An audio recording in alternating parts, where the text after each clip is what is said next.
Teman-teman sekalian, Bapak Ibu Saudara-saudariku, sahabat-sahabat yang terkasih, marilah kita kembali lagi pada kesempatan ini bersama-sama mendengarkan sabda Tuhan yang kita ambil dari penginjil Matius bab 6 ayat 19 sampai 23. Hal mengumpulkan harta. Janganlah kamu mengumpulkan harta di bumi ngengat dan karat merusaknya, dan pencuri membongkar serta mencurinya. Tetapi kumpulkanlah bagimu harta di surga. Di surga ngengat dan karat tidak merusaknya, dan pencuri tidak membongkar serta mencurinya.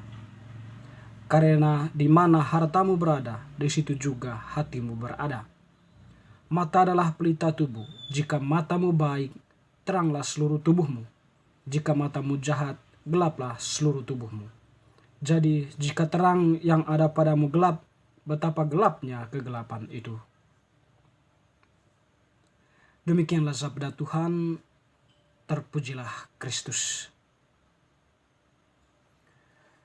Teman-teman, saudara-saudariku, sahabat-sahabat yang terkasih, kita pernah menyinggung bagaimana hati kalau tidak dikontrol, atau hati kita itu kalau tidak dibina sedemikian rupa dengan hal-hal yang baik, tentu hati itu akan terarah kepada rencana-rencana jahat atau hal-hal yang jahat yang singkat kata tidak berkenan bagi sesama.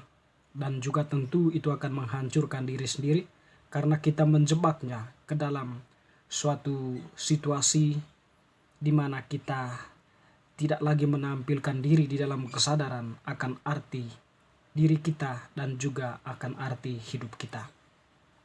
Pada kesempatan ini, Yesus menegaskan kepada kita bagaimana seharusnya kita memanfaatkan harta kita.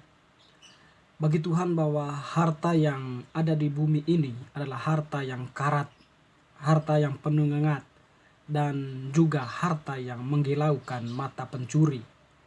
Dan para pencuri biasanya suka mencuri harta kita itu.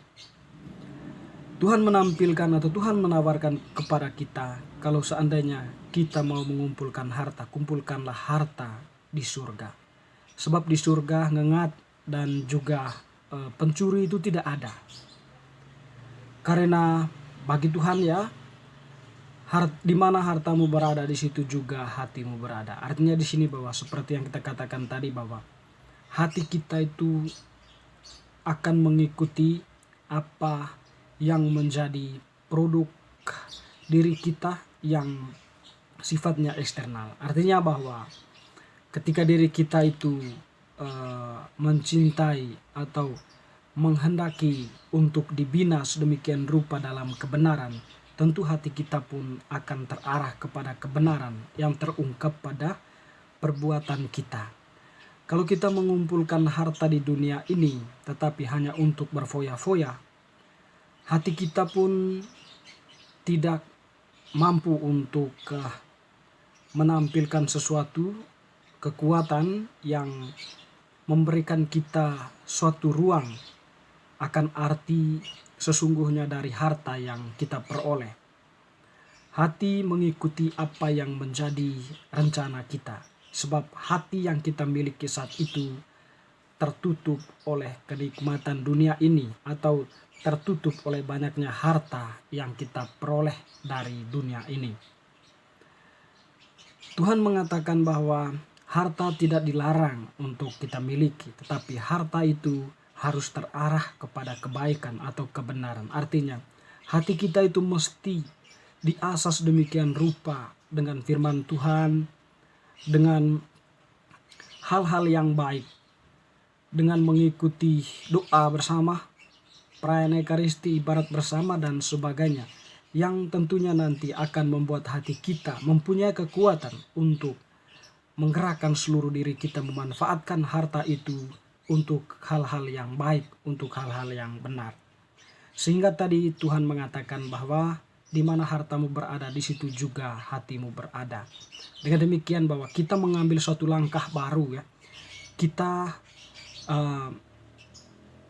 memanfaatkan hati kita sedemikian rupa, membinanya, membentuknya agar harta itu tidak mempengaruhi hati kita untuk berada di dalam tindakan-tindakan yang tidak berkenan atau tindakan-tindakan dunia ini yang menjebak kita ke dalam kegelapan, tetapi menuntun kita untuk senantiasa melihat dunia ini mempunyai nilai, melihat sesama itu sebagai sesama ciptaan, melihat yang lain di luar diri kita itu sebagai saudara kita. Dengan demikian di situ Tuhan tentunya juga akan hadir dan akan tinggal di dalam hati yang demikian. Teman-teman, saudara-saudariku yang terkasih, Tuhan juga tadi mengatakan mata adalah pelita tubuh. Jika matamu baik, teranglah seluruh tubuhmu. Itu tadi.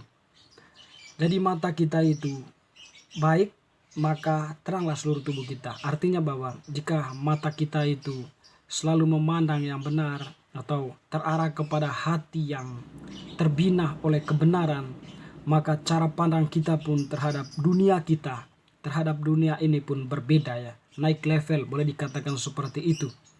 Di mana kita menempatkan tubuh kita kemudian pada hal-hal yang berguna, bermanfaat, atau memanfaatkan tubuh kita untuk menghasilkan buah. Di mana kita tampil di sana membawa kasih, persaudaraan, menciptakan perdamaian, keadilan, kejujuran, dan sebagainya. Tuhan di sini tentu mengajak kita untuk mengantisipasi ya diri kita, kebebasan kita sebagai manusia yang memang kodratnya bebas, untuk membatasi kebebasan itu sehingga Tuhan memberikan sebuah semacam ukuran atau memberikan sebuah metode yang baik agar kita tidak terjebak ke dalam kebebasan kita yang liar atau kebebasan kita yang tidak bertanggung jawab, yaitu dengan mengasah hati kita, dengan mengarahkan pandangan kita kepada kebenaran.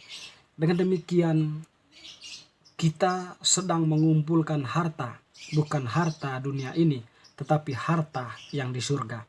Harta kita itu harta yang tidak mudah dimakan nyenyak, atau harta yang tidak mudah karat, atau harta yang tidak bisa dicuri oleh orang lain, di mana kita akan merasakan kedamaian, di mana kita akan merasakan sukacita, di mana kita akan merasakan damainya hidup kita.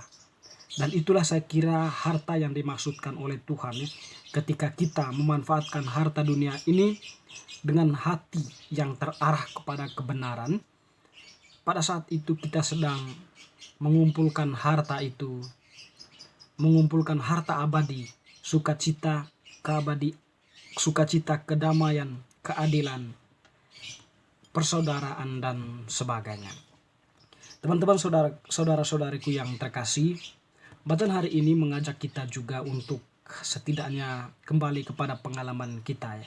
Mungkin kita tak jarang ya, suka sekali mengumpulkan harta dunia ini, atau suka sekali untuk menumpuk harta. Syukur-syukur kalau harta yang kita kumpulkan itu merupakan hasil kerja keringat kita. Tetapi kalau harta yang kita kumpulkan itu hasil dari hal-hal yang tidak halal, tentu kita sedang dijebak ke dalam kegelapan. Tuhan tidak melarang kita untuk mengumpul harta, tetapi Tuhan mengajak kita untuk tidak selalu terjebak ke dalam kekuatan harta itu, atau kita tidak terjebak oleh ngengatnya harta itu yang membuat kita kehilangan kesadaran diri.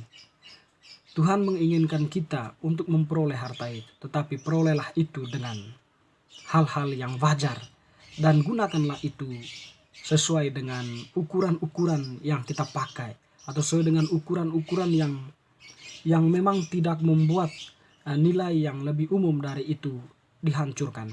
Nilai kemanusiaan, nilai moral, nilai diri kita ya, nilai sosial dan sebagainya ya. Yang itu semua adalah nilai-nilai yang ditetapkan sebagai nilai yang dijamin, atau nilai yang ditempatkan untuk menciptakan kehidupan bersama. Tetapi kalau kita tenggelam ke dalam hasrat kita yang tidak teratur, tentu kita akan terjebak ke dalam kegelapan. Di sini Tuhan mengajak kita untuk kembali ke dalam hati kita agar kita memanfaatkan harta dunia ini dengan bijak dan juga dengan penuh tanggung jawab. Semoga. Amin.